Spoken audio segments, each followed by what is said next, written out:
Hey guys, I'm out in Lion's Den over kind of by Grafton, Port Washington area. It's right off of the Lake Michigan coastline, as you can see behind me.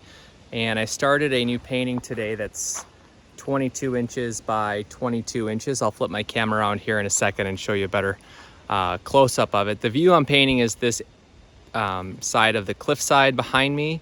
The light has already changed a lot and I keep getting swarmed by little flies that are biting my legs. So I'm about to pack up. I just thought I'd take a quick second here and show you a little bit of the process before I head out. So as I said, here's my view that I've been painting. This is my initial composition. So you can see I'm looking at those big shapes of light and dark and those strong diagonals of the trees and then the cliff against the horizon line. The clouds have really come in and covered up the majority of the sky. When I first started, the top of these clouds were about where my finger is in comparison to the trees. So you can see how much they've drifted over the view.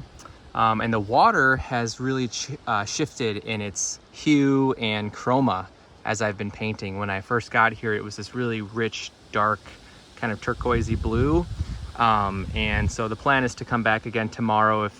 If it looks like the weather is going to be as clear and sunny as it was today, I'll just kind of have to commit to what I had with the cloud formations that I started today with those violets.